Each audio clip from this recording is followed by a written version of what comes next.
Mesa de debates. Oferecimento Unimed, 45 anos. Cuidar de você sempre foi o plano. Premium FM, sintonizada no seu bom gosto.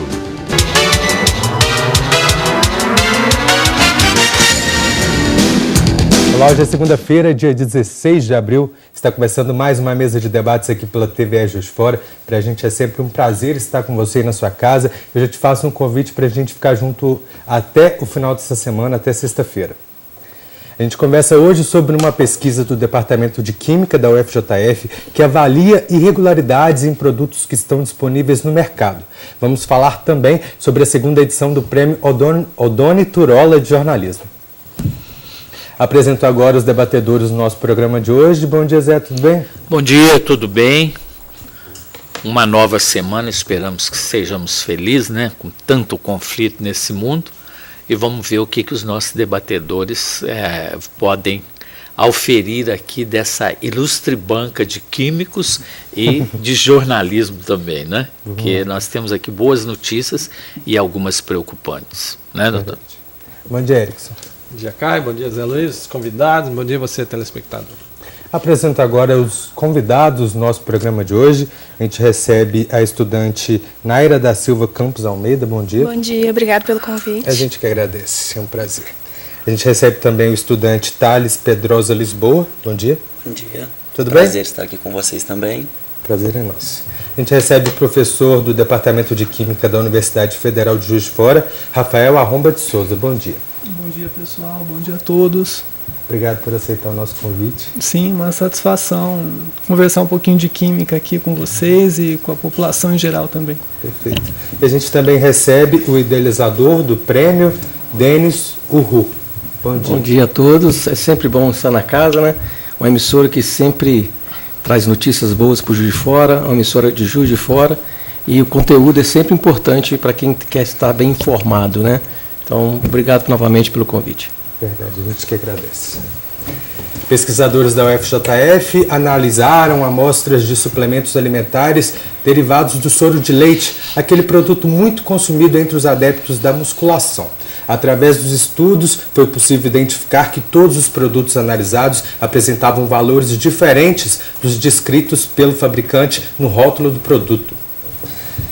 Professor, conta um pouquinho para a gente quais os resultados dessa pesquisa. Então, essa pesquisa, ela focou principalmente os elementos minerais desses produtos, né? É bom lembrar que esses produtos, eles têm minerais, né? É uma parte da composição, mas também tem a parte orgânica, né? As vitaminas, as proteínas, os açúcares. Então, na parte que nós avaliamos, nós nos preocupamos muito com os teores de cromo e manganês, que são micronutrientes. O que são os micronutrientes? São nutrientes essenciais, porém, que necessitam ser consumidos em quantidades pequenas, comparados aos outros nutrientes, que são os macronutrientes. E qual a implicação disso, né? Se eu preciso de pouco e comer mais, o que acontece? Pode ser ruim, né? Então, nesse sentido, a gente fez uma avaliação e nós encontramos, né, para o caso do cromo, né, que foi um dos elementos investigados, teores bem acima do que estavam reportados nos rótulos, né? Então, isso é algo que nos preocupou um pouco. A gente sabe que muitas pessoas não tomam esse cuidado, né, de avaliar o rótulo com detalhes, mas a gente sabe que os profissionais da saúde se baseiam nessas informações, né? Então, nesse sentido, fica uma preocupação, né, por que esses valores estão tão diferentes. E a segunda preocupação é que eles estão diferentes para mais, né? Nós encontramos no nosso laboratório valores bem acima, né, dos valores reportados. Então, como eu tinha comentado no início, né, sendo um micronutriente, nós não podemos ingerir um excesso, né? E a gente sabe que a maioria das pessoas toma esses suplementos, né, consome esses suplementos sem a devida orientação e muitas vezes mais do que uma dose no dia, né? Esse projeto foi o projeto de mestrado do meu orientando Thales, né? Atualmente ele continua os estudos mais no doutorado, e na ocasião a gente fez até umas contas, né, Thales, e até acho que ele poderia comentar um pouquinho sobre essa quantidade da ingesta e o valor máximo recomendado. Sim. Só completando um pouquinho a frase do professor Rafael, eu acho que há de se destacar também que diversos micronutrientes, eles são encontrados em outras fontes de alimentos, não necessariamente só em um suplemento. E esse é o grande problema. Você tem um excesso no suplemento e você ainda tem outras fontes desse mesmo micronutriente. Aí começa a ter o grande problema. O outro problema correlacionado com o que o Rafael acabou de citar é que, em alguns casos, por exemplo, para o Whey Protein, 3 marcas das 15 marcas analisadas, elas apresentaram um valor de ingestão diária recomendada acima de 100% por porção indicada. Então, cada porção indicada consumida faz com que você tenha uma ingestão de cromo acima do 100% que é recomendado diariamente. E o que a gente, trocando para o nosso telespectador, o que pode ocasionar essa ingestão fora do padrão? Fora do padrão? Zé, isso é uma questão muito problemática no seguinte aspecto. Os micronutrientes, eles disputam sítios de absorção no intestino e às vezes até mesmo proteínas transportadoras dentro do organismo. Então o excesso de um pode influenciar na deficiência de outro micronutriente. E esse passa a ser um problema que desencadeia várias deficiências e vários problemas de saúde propriamente ditos. Por exemplo, o cromo, o excesso dele, pode influenciar na baixa absorção de ferro. Então, consequentemente, a um excesso de cromo, você pode desenvolver uma anemia, além de outros problemas correlacionados ao cromo propriamente dito, como insuficiência renal, deficiência hepática, problemas correlacionados à tolerância à glicose no organismo, ao seu próprio metabolismo. Então, pode desenvolver uma hipoglicemia também. A sua pesquisa, vocês estão divulgando todo esse trabalho da pesquisa, né? Sim. Como ela está chegando para que as pessoas possam se preocupar justamente com a ingestão de uma barrinha, né? Porque todo mundo vai para a academia com uma barrinha, isso é uma coisa muito comum. Sim. E as pessoas, de repente, não sabem, né? Porque isso aí é igual beba com moderação, às vezes não é tão moderado assim, né? Como é que fica isso? Quais os canais que vocês estão ocupando para que as pessoas possam ficar sabendo o que está acontecendo? O trabalho ele foi recentemente concluído, a gente está em fase de publicação em uma revista científica especializada na área de química, mas recentemente a gente teve uma matéria publicada tanto no Tribuna de Minas quanto no próprio portal da UFJF. O convite ao programa de vocês também foi de uma excelente oportunidade para aumentar a divulgação, mostrar o resultado, não só para o público consumidor, mas também para os profissionais da saúde que acabam recomendando a utilização desses produtos e se baseiam nos rótulos. Rótulos esses que podem ter ou conter alguns erros e influenciar na qualidade do produto e na saúde do consumidor. Então, em tempos de tantas incertezas, né, professor, o que acontece? É mais uma insegurança que o consumidor tem, ou seja, vocês constataram que o que consta no rótulo não corresponde à realidade. Qual seria a instituição responsável pela fiscalização e que, de certa forma, ela não vem cumprindo a partir do momento que vocês identificaram que não procede ali o rótulo? Além do fato de nós termos aí muita importação desse produto também. Sim. Então, eu não sei exatamente se isso é falha das agências reguladoras, né? A gente sabe que ainda não existe uma legislação específica para esses produtos, né? Então, isso talvez ajude, né, as agências a avançarem nesse sentido, né? E a gente sabe também que existe uma certa dificuldade de fiscalização como um todo, né? Então, um dos objetivos nossos é também chamar a atenção para isso, e nesse sentido, até disponibilizar do ponto de vista técnico o método que a gente desenvolveu no laboratório. Né? Porque a gente está aqui divulgando os resultados, mas como nós somos da área química, e dentro da química, né, nós somos da área de química analítica, a principal contribuição nossa dentro da química é a parte técnica, né, o método, como que nós fizemos essas avaliações. Né? Então, as agências, né, percebendo que precisam dar mais atenção para esse tipo de produto, para esse tipo de substância, elas podem também se utilizar dos nossos métodos, caso eles sejam vantajosos para elas. Falando em métodos, gostaria que você explicasse para a gente um pouquinho como que funciona na prática o trabalho de vocês. Eu estou envolvida, além da parte dos suplementos, né, que foi o enfoque do trabalho de mestrado do Thales, eu também trabalhei com a carne de frango, mas, em geral, as nossas linhas de pesquisa do laboratório se tratam da determinação de diferentes compostos em alimentos. Né? Então, como que é feita a análise dessas amostras? Né? Para quem compra um suplemento ou compra uma amostra de frango, ela vem sólida. Né? Para a gente poder analisar, a gente precisa fazer uma transformação química até a gente conseguir obter uma amostra numa forma que seja adequada para a análise. Então, o que a gente faz é recorrer a métodos que tem na literatura, alguns métodos recomendados e também desenvolver novos métodos. Né? Então, foi o enfoque do trabalho do Thales e do meu desenvolver esses métodos. Então, a gente pega essa amostra, adquire no comércio, avalia diferentes marcas, diferentes lotes, aplica um tratamento nessa amostra e consegue chegar no resultado. É claro que para a gente divulgar esse resultado, a gente também precisa se cercar, né, da garantia e da qualidade desse resultado. Afinal de contas, esse resultado poderia, né, ser utilizado tanto pelas agências reguladoras, a Anvisa, por exemplo, quanto pelos profissionais da área de saúde. Quanto tempo durou a pesquisa? Essa pesquisa dos suplementos foram 2 anos no mestrado do Thales, né? Thales, que começou em 2014, aí ele já finalizou essa parte dos teores totais, e em andamento a gente tem um outro aluno de mestrado envolvido, que está focando numa outra parte, num outro aspecto, que são os teores bioacessíveis, né? Que seria o teor dos elementos que tem nessas amostras que mais se aproxima daquilo que o seu organismo poderia absorver.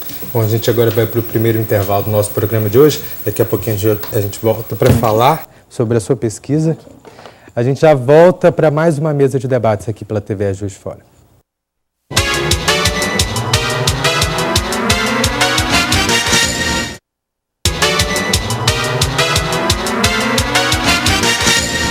Estamos de volta com a mesa de debates aqui pela TV Juiz de Fora. Então, uma coisa interessante dessa matéria que vocês estão colocando, que a gente vive hoje um momento fitness, em que todo mundo está preocupado com a obesidade, a cultura pelo corpo. E que a gente vê muitas academias, alguns professores de educação física principalmente, que recomendam alguns nutrientes. E pelo que você está falando aí, às vezes uma pesquisa dessa chegar até a esse público específico, né? É lógico que disponibilizar para os nutricionistas também, para os médicos, mas chegar para o pessoal ter mais consciência do que é importante, o que está se ingerindo, isso seria uma grande valia disponibilizar isso para as academias principalmente, né? Porque é muito perigoso, é uma bomba que está se colocando no corpo, né? Sim, exatamente, Denis. Em um trabalho recente até do Departamento de Nutrição da Universidade Federal de Juiz de Fora, foi feita uma pesquisa para avaliação do percentual de satisfação de praticantes de atividade física em academias daqui da cidade com o seu corpo. Mais de 70% do público investigado afirma não estar satisfeito com a sua aparência física. E pelo menos metade desse público indica a utilização de suplementos. A maneira mais rápida também, né? O cara quer ele quer um resultado rápido, esquece da saúde, esquece que é importante você ter um DNA completo, uma harmonia no seu corpo inteiro. Isso aqui é uma máquina que a gente vive, né? Exatamente. E às vezes isso aí, um caminho curto, tem uma alta conta a se pagar, né? Geralmente eles são utilizados como um trampolim para obter o perfil ou o padrão de corpo estereotipado pela sociedade hoje. Esse é o problema. E acaba que nesse intermédio aí, todos os erros, todos os problemas desses produtos, eles acabam sendo adicionados ao seu corpo. A médio e longo prazo, isso pode ter algum tipo de cobrança, sim. Bem, Vocês são cientistas, né? Então vocês estão trabalhando com pesquisa e o trabalho que vocês fazem fica fechado dentro do âmbito, depende de uma revista para ter um reconhecimento acadêmico nessa área toda. Quanto tempo vocês acham que leva cada processo para começar a se erradicar e a entrar pela sociedade aí? Nós estamos aqui com um companheiro da publicidade que na hora que colocou, viraliza, realiza. Agora, essa consciência corporal que vocês estão colocando, problema de danos, como é que é um trabalho para ser feito, por exemplo, da universidade ter uma extensão com a comunidade, chegar até essa comunidade, em todos os setores de saúde e as academias que eles estão falando principalmente, uma vez que nós estamos ouvindo aqui do lado de fora o despreparo de muitos profissionais para chegar a isso. Vocês são a RAI, né? E como é que chega na mídia? Sim. Eu acho que assim, é uma questão de comunicação de ambos os lados. A gente tem informações, a comunidade médica, nutricional, tem outras informações que também são muito relevantes, às vezes até para o foco das nossas pesquisas, e é uma questão da gente fazer basicamente isso hoje, sentar todo mundo, debater, colocar as ideias em pratos limpos e colocar um foco de trabalho. Eu acho que é uma questão de conversa, de interpretação do que cada um busca dentro do seu trabalho, qual é o seu objetivo. Até porque, né, a gente vê aí uma sociedade de tantos mitos e verdades, né, Zé Luiz, e aí a gente acaba ficando descrente no que a gente entende que seja uma fonte segura. Mas a gente não está falando só de uma pesquisa. A Naira fez a pesquisa do frango, não é isso? Isso. E assim, normalmente a gente vê esse mesmo fisiculturista, esse mesmo adepto de uma academia, né? Além do whey, ele tem lá o seu frango com batata doce. Que é a refeição do Caio? Não, né, Caio? Mas é porque o frango tem se tornado muito popular por causa de ser mais acessível também. Isso, tem a questão do preço. Então, a comunidade, em geral, tem consumido muito frango, né? Com certeza, né? O Brasil, ele se destaca aí no mercado internacional, tanto de produção quanto de exportação de produtos à base de frango. Né, então a Anvisa, que é a agência reguladora desses produtos, né, está sempre de olho e adapta, né, aqui no Brasil regulamentações tanto do Mercosul quanto da Comunidade Europeia, né, então é um produto importante e é um produto importante também em termos populares, né, daí vem a importância da sua resposta, o frango, podemos comer frango ou não? Podemos, né, no meu mestrado a gente avaliou amostras de frango, músculo e miúdos, né, que são muito usados para preparar patês e outros produtos. Nós buscamos pelo ferro, que é um micronutriente importante, né, a deficiência de ferro causa anemia, né, então, que atinge principalmente o público infantil, as mulheres, as gestantes, então é um viés do nosso trabalho. E no outro sentido a gente também avaliou os teores de chumbo, que é um metal tóxico, né, bioacumulativo, não existem evidências de que ele exerça nenhum tipo de função essencial, então a gente teve essas duas preocupações, né, de avaliar a qualidade nutricional em termos do ferro e também em termos de segurança alimentar no caso do chumbo. Então a boa notícia é que para o chumbo não existem irregularidades, pelo menos nas amostras que foram avaliadas nesse trabalho, né? Então, em relação ao chumbo, pode comer frango à vontade. E isso é consequência justamente dessa exportação do Brasil estar na qualidade, então, consequentemente, as pessoas têm que tomar cuidado, porque senão esse produto que vai para o exterior é imediatamente bombardeado, aí com certeza. O dinheiro acaba. O problema chega sempre no vil capital, né? Sim, é sempre o problema também tem que analisar como o café, né? O que é bom vai para fora. Sim. Tem que analisar o que está aqui dentro também, né? Porque é um problema. Às vezes a gente está tudo do melhor para fora e a gente fica só com os restolhos, né? Aí é questão de procedência, aí é uma questão de marketing, a procedência da onde você está comprando o produto. Exatamente. Então, mas diante do que ele está falando ali, a gente tem o frango de roça, né, que é aquele frango de granja, criado aqui nas regiões próximas, e tem aquele congelado, que muitas vezes você não sabe nem onde que é a origem dele. Vocês fizeram essa mensuração? Sim, nós avaliamos amostras comercializadas em casas de frango, que são bem populares na cidade, né, tem preços mais acessíveis também do que os grandes mercados. Então a gente também teve essa preocupação, né, de tentar verificar amostras de natureza diferentes, né? Então em relação ao chumbo, volto a frisar, a gente não encontrou nenhum problema. Em relação ao ferro, a grande novidade do trabalho é que a carne de frango apresenta sim teores expressivos de ferro e poderia ser utilizado por aquelas pessoas que sofrem de anemia, né? Quando se procura um profissional da saúde, seja um médico ou um nutricionista, e você apresenta um quadro de anemia, a primeira coisa que se é recomendada é a ingestão da carne de boi, né? E dada a situação econômica atual do país, a gente sabe que a carne de boi tem um custo associado maior do que a carne de frango, né? E tem também a questão dos adeptos, né, da academia, que além do suplemento gostam de ingerir essa carne porque ela tem uma proteína de alta qualidade e está associado a isso o ganho de massa, né, que é o que as pessoas que fazem uso em academia se preocupam bastante. Em relação à questão financeira, realmente, as agências reguladoras estão de olho, né, nesse produto, porque a comunidade europeia é bem restritiva em termos da qualidade, né? Então, o que eles importam da gente, eles querem que tenha qualidade. Né? Então, por isso... A gente deveria fazer o mesmo, né? Exigir essa qualidade dos produtos que a gente consome. Com certeza. Na realidade, eu acho que a gente tem que exigir das agências reguladoras, que se você for olhar aí, são cabides de emprego em algumas situações aí que não estão cumprindo seus devidos papéis. Professor Arromo, eu queria fazer uma pergunta para o senhor, assim, Sim. um pouco, né, complexa. Estou vendo aí dois distintos alunos. Como é que o senhor vê a química, a dificuldade da química hoje em relação aí, principalmente ao ensino médio, que as pessoas veem a química assim como bicho-papão, vai para a graduação, chega lá 50 alunos, sai 2, 3, assim, a química é esse bicho-papão aí, porque eu acho que tinha que desmistificar um pouco, né, a gente que tem aí tão excelentes aqui, mestrandos e agora doutorandos, enfim. A gente tem um cenário, não só na Universidade Federal de Juiz de Fora, mas sobretudo também na Cândido Tocha, que faz um trabalho bacana nessa área de lácteos. Eu acho que tinha que desmistificar um pouco, né?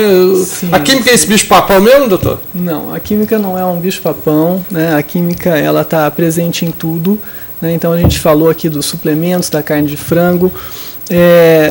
Lá no laboratório a gente tem, né, alunos que trabalham com medicamentos, que trabalham com amostras ambientais.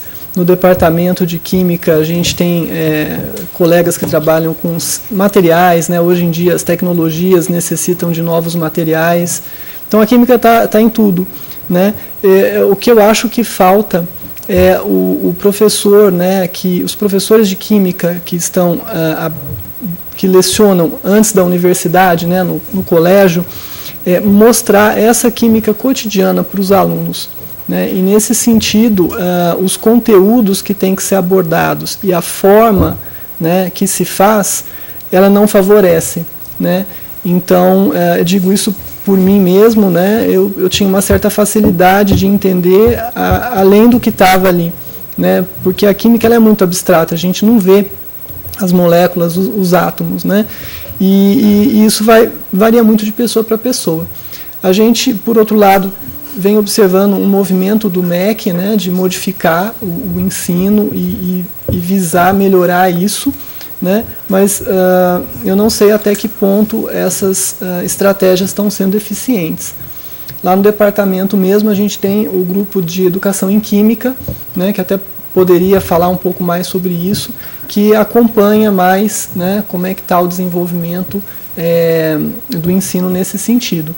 Eu realmente, né, depois que entrei na graduação e comecei a galgar outros caminhos, me afastei um pouco desse cenário, mas como professor, o que eu venho notando é que essas estratégias talvez não estejam ainda boas o suficiente, porque os alunos mais novos, né, eles vêm com menos bagagem e têm mais dificuldade de acompanhar o curso, né?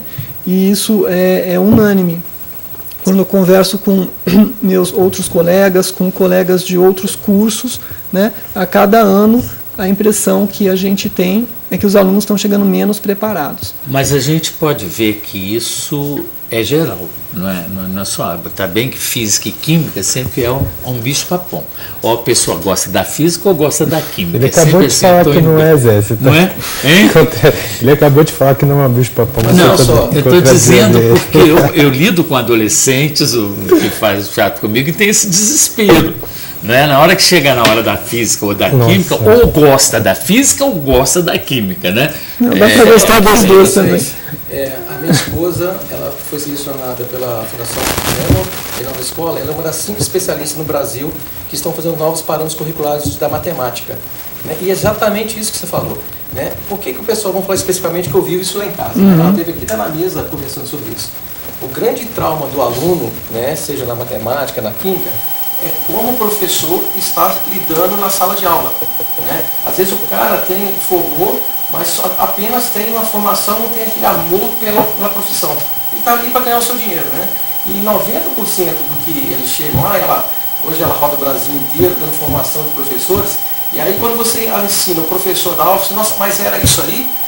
Né? Como que fica isso aqui? Né? Eu aprendi totalmente diferente. Então, o grande problema, não só da química, mas das outras matérias, é como o professor está entregando na educação básica, no ensino médio, aquele conhecimento que deveria ser o mínimo. E aí que nasceu os parâmetros curriculares que vão dar a base para todo mundo, principalmente da escola estadual, municipal, aqui todo mundo tem que aprender o mesmo conteúdo. Mas o grande conflito durante muito tempo é que quando a criança chega, aí tem um bolo parte, fala assim, aqui é um quarto, aqui depois tem uma estampinha colorida, etc e tal. Quando entra no belinha, selinha, aí fica enlouquecido. Mas é aí que entrou o novo processo. O professor tem que saber entregar isso, né? Como que está entregando esse conhecimento de uma forma que o aluno possa entender melhor. A minha época, o cara falou assim, o professor vai assim, se eu posso complicar, para que simplificar?